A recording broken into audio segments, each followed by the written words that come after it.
উত্তর চব্বিশ পরগনার বনগাঁয় একযোগে তৃণমূলের ৬ জন পঞ্চায়েত প্রধানের ইস্তফা, গোপালনগর ১ এবং ২ নম্বর পঞ্চায়েত প্রধানের পদত্যাগ। বনগাঁয় একযোগে তৃণমূলের ৬ জন পঞ্চায়েত প্রধান তারা ইস্তফা দিয়েছেন, যার মধ্যে গোপালনগর ১ এবং ২ নম্বর পঞ্চায়েতের প্রধানও রয়েছেন। কি কারণে ইস্তফার সিদ্ধান্ত, গণপদত্যাগ, আরো বিস্তারিত এই বিষয় নিয়ে জানাবেন প্রতিনিধি সমীরণ পাল আমাদের সঙ্গে রয়েছেন। সমীরণ, দেখো, বনগাঁ উত্তর বিধানসভা কেন্দ্রের মধ্যে পড়ে বনগাঁ ব্লক এবং সেখানে দেখা যাচ্ছে ছয়গড়িয়া গ্রাম পঞ্চায়েত, গঙ্গানন্দপুর গ্রাম পঞ্চায়েত, আকাইপুর গ্রাম পঞ্চায়েত, ধর্মপুকুরিয়া গ্রাম পঞ্চায়েত, গোপালনগর ১ এবং গোপালনগর ২ গ্রাম পঞ্চায়েত। এই ৬টি গ্রাম পঞ্চায়েতের যারা প্রধান অর্থাৎ প্রত্যেকেই ইস্তফা দিয়েছেন এবং তারা কারণ কেউ স্পষ্ট করে লেখেননি। তারা কেউ লিখেছেন ব্যক্তিগত কারণে, কেউ লিখেছেন যে এই পরিস্থিতিতে কাজ করার কিছু সমস্যা হচ্ছে।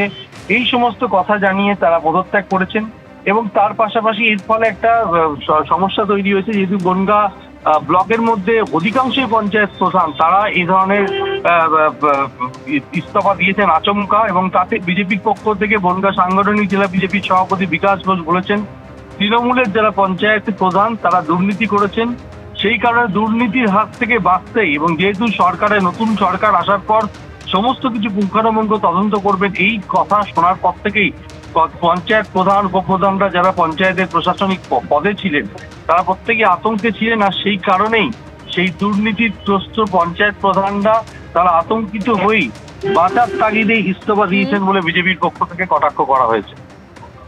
ধন্যবাদ সমীরণ। তারাতলা কাণ্ডে তোলপাড়ের মধ্যে এবার কলকাতায় ফের বাড়ি ভাঙলো। জোড়াবাগানের কাশী দত্ত স্ট্রিটে পুরনো বাড়ি ভেঙে পড়েছে। সরাসরি আপনাদের নিয়ে যাব হিন্দোল দিয়ে, আমাদের প্রতিনিধি রয়েছেন আমাদের সঙ্গে। হিন্দোল, কি করে ঘটলো? এটা একেবারে ধ্বংসস্তূপ। একেবারে তোমাকে বলে রাখি যে কাশী দত্ত স্ট্রিটের এই যে বাড়ি, সেটা কলকাতা পুরসভার ২০ নম্বর ওয়ার্ডের অন্তর্গত।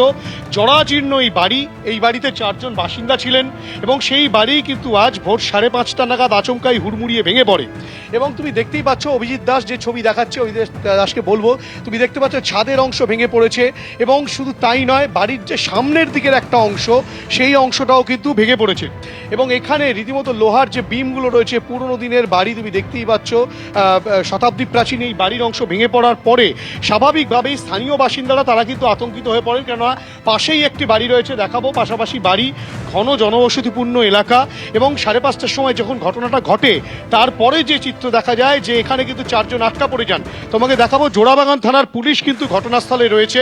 জোড়াবাগান থানার ওসি তিনি রয়েছেন এবং তার সাথে সাথে পুলিশ কর্মীরা তারা প্রত্যেকেই রয়েছেন এবং তারা কিন্তু রীতিমতো উদ্ধার কার্য শুরু করেছেন কলকাতা কর্পোরেশনকে সঙ্গে নিয়ে। এবং কলকাতা কর্পোরেশনের যারা রয়েছেন তারাও কিন্তু এটা ভাঙার কাজ চালাচ্ছেন। তুমি জানো যে তারাতলায় যে ভয়াবহ যে বিপর্যয় ঘটে গিয়েছে, একাধিক মানুষের মৃত্যু হয়েছে, তারপরে কলকাতা পুরসভার তরফ থেকে একাধিক পদক্ষেপ গ্রহণ করা হচ্ছে। মুখ্যমন্ত্রী একাধিক পদক্ষেপ গ্রহণ করার বার্তা দিয়েছেন। তার পরবর্তী ক্ষেত্রে আজ সকালে যেভাবে হুড়মুড়িয়ে বাড়ি ভেঙে পড়েছে, তাতে কিন্তু এলাকার বাসিন্দারা যথেষ্ট আতঙ্কের মধ্যে রয়েছেন। আপনারা তো পাশেই থাকেন, কতটা ভয়? হ্যাঁ, এই ঘরের মধ্যে ইনি থাকেন, ইনি ছিলেন যখন ভেঙে পড়েছে, তখন ইনি ছিলেন। ইনি পরিস্থিতি ছিল যখন ভাঙলো, কি ছিল? আমরা স্বামী স্ত্রী দুজন ঘরে ছিলাম, যা ভাবে ভাঙলো, পুরো ধোঁয়া হয়ে গেল।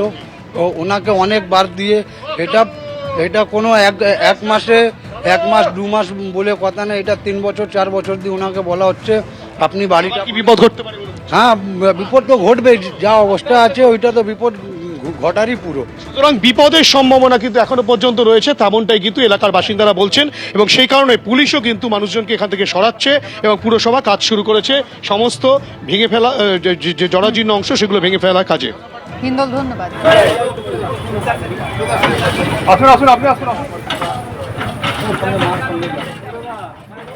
এবিপি আনন্দ এগিয়ে থাকে, এগিয়ে রাখে।